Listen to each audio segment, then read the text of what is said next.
Des ronds-points et carrefours des grandes villes à une salle confortable, la lutte se mène partout pour les soutiens indéfectibles du capitaine Ibrahim Traoré. Aujourd'hui, le chef de l'État burkinabé n'est pas le seul héros.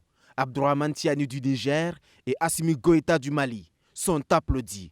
Plus de 48 heures après avoir claqué la porte de la CEDEAO, les pays de l'AES, l'Alliance des États du Sahel, bénéficient du soutien ferme de la coordination des organisations de la société civile du Burkina.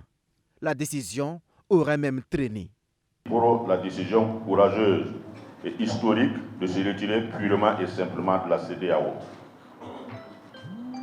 Amadou Kourouma disait, quand on refuse, on dit non. Nos chefs d'État ont alors dit non. Un non qui pourrait avoir des répercussions sur la vie. Mais ici, on est confiant et serein. Il n'en est rien. Le peuple triomphe toujours. Sommes-nous prêts à assumer les conséquences? Je veux dire qu'il n'y avait même pas de conséquences.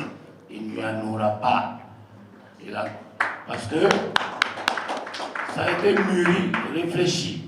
Et je pense même qu'on s'affranchit. On est en train de partir vers notre liberté, vers une liberté et vers une réorganisation pour vraiment mieux nous assumer et sortir sous le joug même de ce dictat. Dès que nous allons, il y aura forcément des conséquences.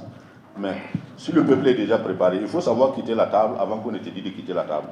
Et je pense que les trois pays de l'AES ont su, en tout cas, décider de quitter la table à temps.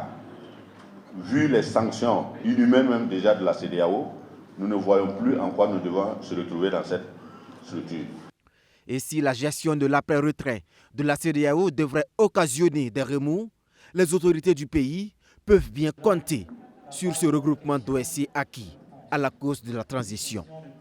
La jeunesse est au pouvoir, donc les 2/3 des populations sont jeunes et ils vont sortir pour contrecarrer quoi que ce soit. Donc rassurez-vous que celui qui va s'aventurer à vouloir entraver l'évolution de cette transition va trouver le peuple burkinabé en tout cas en face. Et pour être concret dans la défense de leur engagement, les membres de la coordination des organisations de la société civile du Burkina annoncent des actions à venir pour assurer le service après-vente de la décision des trois pays de quitter l'institution sous-régionale.